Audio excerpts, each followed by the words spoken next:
तो योद्धाओं, कल आपने करंट अफेयर देखा कि अब हमारे इंडिया में 14वें नंबर का महारत्न कंपनी बन गया। अभी तक हम लोगों ने 13 महारत्न कंपनियां पढ़ा था। पिछले साल जो प्रीति होंगे वो 12 था, अब 14 पहुंच गया है। तो आप अपने आप को अपडेट रखें कि अब हमारे पास महारत्न कंपनियों की श्रृंखला जो अब हो गई 14 हो गई है। नई कंपनी है हिंदुस्तान एरोनॉटिक लिमिटेड, HAL। ये कंपनी हमारे देश में फाइटर जेट और हेलीकॉप्टर इस तरीके से, और सेना के लिए जो भी वो चाहिए होता है, हेलीकॉप्टर से लेके जैसे तेजस लाइट कॉम्बैट फाइटर प्लेन बनाने की बात हुई थी, और लड़ाकू विमान बनाती है, और जो ड्रोन होते हैं वो भी अटैक ड्रोन जो होते हैं वो भी ये सब कंपनी बनाती है। तो HAL जो है भारत की रक्षा प्रौद्योगिकी स्पेशली वायु रक्षा प्रणाली में बहुत इम्पॉर्टेंट रोल प्ले करती है। और इसको जब से हमारे देश में मेक इन इंडिया इनिशिएटिव आया है, तो मेक इन इंडिया इनिशिएटिव के तहत बहुत सारे डिफेंस प्रोडक्ट को HAL को ऑर्डर मिलने लग गए हैं। लाखों करोड़ों रुपए के ऑर्डर जो इंडियन डिफेंस आर्मी जो प्रोक्योरमेंट करती है, जो खरीदी करती है हथियारों की, वो अब HAL से खरीदती है। पहले क्या विदेशों से इंपोर्ट किया जाता था, लेकिन अब मेड इन इंडिया इनिशिएटिव के तहत HAL से खरीदी की जाती है, और HAL भारत की सेना के लिए डिफेंस प्रोडक्ट बनाता है, और उससे उसकी कमाई होती है, और उसकी कमाई की जैसे क्राइटेरिया बढ़ा और अब उसको महारत्न कंपनी का दर्जा दिया गया। तो नवरत्न क्या होता है, सबसे छोटा मिनी रत्न क्या होता है, नवरत्न क्या होता है, फिर महारत्न क्या होता है, ये सीक्वेंस आपको पता होना चाहिए। और महारत्न टोटल 14 है, ये भी आपको पता होना चाहिए। सर ने आज जैसे समझाया है उसको आपने समझा होगा। इंटरनेशनल अफेयर में 2 चीज़ मैं आपको और एक्स्ट्रा बताऊंगा आज। जैसे इज़राइल में क्या हुआ, उनकी आबादी लिमिटेड है, ज़्यादा आबादी उनके पास है नहीं। इज़राइल में छोटी से देश है, शिक्षित लोग हैं, टेक्निकल लोग हैं, तो ज़्यादा आबादी उन लोग रखते नहीं हैं। तो अब वहाँ पे क्या हुआ, 3 फ्रंट से युद्ध हो रहा है, तो उनको अब चाहिए क्या, सैनिक। तो वहाँ पे क्या होता है, कंपलसरी आपको आर्मी में आना पड़ेगा जब आपके देश में युद्ध हो रहा होगा। तो ऐसे युवा जो 20-22 साल के हैं, भले ही वो कहीं पे भी हों, स्कूल में हो, कॉलेज में हो, किसी कंपनी के जॉब में हो, उनको बोला जाएगा कि अब आपके देश के बचाने के लिए आपको सेना में भर्ती होना पड़ेगा और देश की रक्षा के लिए लड़ाई करना पड़ेगा। तो पहले से उनको कंपलसरी ट्रेनिंग दिया जाता है सभी व्यक्तियों को, और जब भी ज़रूरत पड़ती है तो देश की सेवा के लिए उनको बुलाया जाता है। तो अब क्या करेंगे, वो सारे लोग जो फैक्ट्री वैक्ट्री में काम करते होंगे, जो स्कूल में पढ़ाते होंगे, जो कॉलेज में पढ़ाते होंगे, तो अब उन लोगों को क्या किया गया, बंदूक लेके सीमा में बैठा दिया गया और आप बोले कि लड़ो। तो अब उस देश की इकोनॉमी में तो बहुत नुकसान होगा, क्योंकि फैक्ट्री वैक्ट्री में काम करने वाले लोग तो हैं नहीं, बंद हो सकता है। तो ऐसी स्थिति में अगर जो इस फैक्ट्री में मान लो मजदूर लोग हैं, उनके देश के लोग होंगे जो मजदूर होंगे, उनको भी भेज दिया होगा। अगर स्कूल कॉलेज में प्रोफेसर टीचर होंगे, उनको भी भेज दिया होगा। तो ऐसी स्थिति में उन सब का काम करेगा कौन। तो ऐसी स्थिति में आता है उनके फ्रेंड कंट्री, जैसे हम लोग इंडिया। इजराइल क्या बोलता है इंडिया को कि आप अपने देश से कुछ लेबर, कुछ प्रोफेसर, कुछ डॉक्टर्स हमारे देश में भेज दीजिए। क्योंकि इंडिया उनके उनके फेवर में दूसरे देशों से लड़ाई नहीं कर सकता, सेना में भर्ती नहीं हो सकता। अब भारतीय सेना इजराइल के लिए लड़ाई नहीं करेगा, लेकिन वहाँ के देश में डॉक्टर भेज सकता है, वहाँ के फैक्ट्री में चलाने के लिए मजदूर भेज सकता है, वहाँ पे स्कूल कॉलेज में पढ़ाने के लिए टीचर्स भेज सकता है। तो इंडिया क्या करता है, भारत से इजराइल में मजदूर, फैक्ट्रियों में काम करने के लिए मजदूर, डॉक्टर, इंजीनियर्स, ये सारी भेजता है लोगों को। इनके बिहाफ में जैसे कल परसों के न्यूज़पेपर में आया था कि इजराइल में जाने वाले लेबर्स की सैलरी 1.5 लाख रुपए पर मंथ के हिसाब से होगी। थोड़ा रिस्क फैक्टर होता है, लेकिन उसके बदले में मॉनेटरी रिवार्ड उनको मिलता है। तो इजराइल में जो भारत में मिस्त्री काम करता है, वो 30-35 हज़ार मान लो कमाता है, तो वो इजराइल में जाएगा तो उसकी सैलरी लगभग 1.5 लाख रुपए के आसपास मिलेगी। तो वो लोग जाते हैं वहाँ पे, अपनी काम करते हैं कुछ दिनों तक, जब तक स्थिति ख़राब है तब तक वहाँ तक काम करेंगे, उसके बाद फिर वो वापस आ जाएंगे ढेर सारा पैसा कमा के।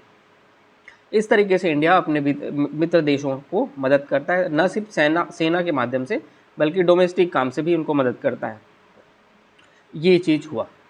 इस तरीके से आप देखोगे अंतर्राष्ट्रीय संस्थाएं काम करती हैं, और जो भी चीज़ें हैं फिर अब आप देखोगे हम लोग कर रहे हैं समाजशास्त्र का टॉपिक। समाजशास्त्र में आप आज पढ़ रहे हो समाज, समुदाय, समिति, संस्था, समूह, जनरीति, लोकाचार। आपको जो नोट्स मिला है और आपके पास जो होगा प्रतियोगिता सारांश का बुक, उसमें ये सारे टॉपिक का 1 से 1.5 पेज में सारा डिफिनीशन लिखा हुआ है। आप ये डिफिनेशन रटेंगे। 1 से 1.5 पेज में सारा डिफिनेशन लिखा हुआ है और ये डिफिनेशन आपको रटा हुआ होना चाहिए। इसके बाद सेकंड स्टेप आता है, आपको समझना है। जैसे आप समाज जानते हो, हम लोग बहुत यूज़ करते हैं कि हमारा समाज ऐसा है, हमारा समाज वैसा है। तो क्या 4 लोगों को बैठा के वो समाज बन जाता है? लेकिन आप डिफिनेशन देखना कि समाज में कभी भी व्यक्तियों के समूह को समाज नहीं बोला गया है। आपका और मेरा जो संबंध है, लोगों के बीच जो संबंध है, उससे जो मिली जुली व्यवस्था होती है, उससे बना चीज़ों को समाज बोला जाता है। तो समाज में व्यक्तियों के समूह को नहीं बोलते, संबंधों को समाज बोला जाता है। अब संबंध तो दिखेंगे नहीं, संबंध नहीं दिखेंगे तो यह क्या हो जाएगा? अमूर्त। तो जो चीज़ दिखता है वो होता है मूर्त। जैसे समूह, व्यक्तियों का समूह, 4 लोग इकट्ठा हुए तो समूह हो गए, तो 4 व्यक्ति दिख रहे हैं तो वो मूर्त हो गया, मूर्त हो गया। लेकिन समाज क्या है? दिख नहीं रहा है, क्योंकि ये संबंधों की व्यवस्था है। अब आपका और मेरे एक शिक्षक और छात्र का संबंध है, लेकिन दिख रहा है, नहीं दिख रहा है, तो ये संबंध जो दिखता नहीं है वो अमूर्त हो गया। तो आप जब देखोगे समाज के बारे में, जब आप पढ़ोगे तो आपको पता होगा कि ये अमूर्त चीज़ है। व्यक्तियों के बीच जो संबंध पाए जाते हैं उसके बारे में है। व्यक्तियों के जो समूह होते हैं उसको संबंध समाज नहीं बोला गया है, ये आपको समझना है। उसी प्रकार जब समिति की बात करते हैं, सहकारिता समिति की बात होती है, अब सरकार में कुछ समितियां बनती है, प्राक्कलन समिति, तो ये क्या समिति है? कुछ एक उद्देश्य के लिए बनती है। एक उद्देश्य होता है कि आपको कुछ लोगों को इकट्ठा होना है और आपका ये उद्देश्य है, उसकी उद्देश्य की पूर्ति के लिए ये समिति बनाई गई है। और ये पहले से हम लोग तय करते हैं, विचार करते हैं कि ऐसा एक समिति बनाएंगे, और हमने ऐसा समिति बनाया, उनके लिए एक उद्देश्य तय किया। वो उस उद्देश्य की पूर्ति के बाद अगर समिति को कंटिन्यू रखना है तो रखो। जैसे प्राक्कलन समिति है, 1 साल के लिए बनता है, आपको उसको टारगेट मिलता है कि इस साल में आपको ये उद्देश्य आपको पूर्ति करना है। 1 साल खत्म, वो समिति खत्म हो जाता है, फिर नए लोग आते हैं, उसमें सदस्यता आपकी इच्छा है, आप जोड़ो तो जोड़ो, नहीं जुड़ना है तो मत जोड़ो। तो इस तरीके से समिति होती है। समुदाय क्या होता है? समुदाय जब आप पढ़ो तो हमेशा याद करना कि 4 पॉइंट इसमें बहुत इंपॉर्टेंट होते हैं समुदाय में। सबसे पहला होता है व्यक्तियों का समूह होता है। जैसे जनजातीय समुदाय की बात करें तो जनजातीय समुदाय में क्या है? व्यक्तियों का एक समूह होता है, उनका निश्चित एक भौगोलिक क्षेत्र होता है। जैसे जनजातीय समुदाय की बात करें तो वो मान लो बस्तर क्षेत्र में रहते हैं, तो वो उनका एक क्या हो गया? भौगोलिक क्षेत्र हो गया। उनमें सामुदायिक भावना होगी, हम की भावना होगी कि हम सब एक हैं। अब जैसे कभी भी बात आई कि आदिवासी समुदाय को बहिष्कृत किया जाएगा या फिर किसी भी समाज को अगर उनके ऊपर प्रताड़ना किया जाएगा, तो उन लोग क्या होंगे? जाएंगे, एक हो जाएंगे और उन लोग अपने हित के लिए एक साथ लड़ाई करेंगे और उनमें हम की भावना या फिर सामुदायिक भावना आ जाएगी। तो ऐसी एक सामुदायिक भावना होती है और उनका एक विशिष्ट नाम होता है और एक सामान्य उद्देश्य होता है। विशिष्ट नाम मतलब कुछ भी नाम हो सकता है, जैसे जनजाति का, जैसे गोंड हो गया, उनका एक नाम हो गया। जैसे मुस्लिम समुदाय की बात करें तो मुस्लिम उनका एक नाम हो गया। तो उनमें जो नाम होता है वो उनमें हम की भावना को उत्पन्न करता है। तो ये समुदाय के बारे में आप पढ़ेंगे। तो समुदाय में इन 4 बातों का हमेशा आप ध्यान रखेंगे। उसी प्रकार संस्था क्या होता है? हमारे जो उद्देश्य हैं, जैसे हमारे अगर आप जैसे विवाह को क्या बोला जाता है? विवाह एक संस्था है। स्कूल क्या है? एक संस्था है। कैसे संस्था है? एक उद्देश्य को प्राप्त करने के लिए एक नियमबद्ध प्रणाली बनाई गई है। जैसे स्कूल में क्या है? आपका नियम बना हुआ है कि इस तरीके से KG1 KG2 से होते हुए 12वीं तक जाना है, 11 बजे आना है, शाम को 5 बजे जाना है, इतना बजे से इतने बजे तक ये शिक्षक पढ़ाएंगे। ये कुछ नियम बने हुए हैं स्कूल के, और उद्देश्य क्या है? बच्चों को शिक्षा देना। तो एक विशिष्ट उद्देश्य के लिए नियम प्रणाली में बने हुए एक समूह, संस्था को संस्था बोला जाता है। नियम संस्था उद्देश्यों को प्राप्त करने के लिए नियमों एवं कार्य प्रणाली की एक व्यवस्था है। जैसे आपको हम लोग बोलते हैं कि नेक्स्ट जनरेशन को बनाना है, नई पीढ़ी को बनाना है, तो उसके लिए क्या करते हैं? हमने एक विवाह नामक एक संस्था बनाया है। उसमें क्या होगा? नियम बनाया गया, एक लड़का होगा, एक लड़की होगी, शादी करेंगे, 7 फेरे लेंगे, शादी के बाद वो एक साथ रहेंगे और फिर उनका एक बच्चा होगा, 2 बच्चा होगा, इस तरीके से उनका वंश आगे बढ़ेगा। तो हम लोगों ने क्या किया? अपने वंश को आगे बढ़ाने के लिए एक संस्था बनाया, क्या? विवाह। तो विवाह एक संस्था है जो एक उद्देश्य क्या है हमारा, नई पीढ़ी को आगे बढ़ाना। तो उसके लिए हमने एक संस्था बनाया, अपने उद्देश्य को प्राप्त करने के नियम और प्रणाली, कार्य प्रणाली की एक व्यवस्था है जो एक संस्था है। तो आपको इस तरीके से संस्था भी समझना पड़ेगा। समूह तो आप सब जानते हैं। जनरीति और लोकाचार में हम लोग देखते हैं कि जनरीति क्या बोलता है।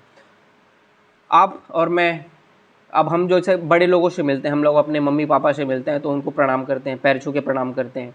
अपने छोटों से मिलते हैं तो उनसे बहुत प्यार से बात करते हैं, उनको किस भी करते हैं, पप्पे भी करते हैं।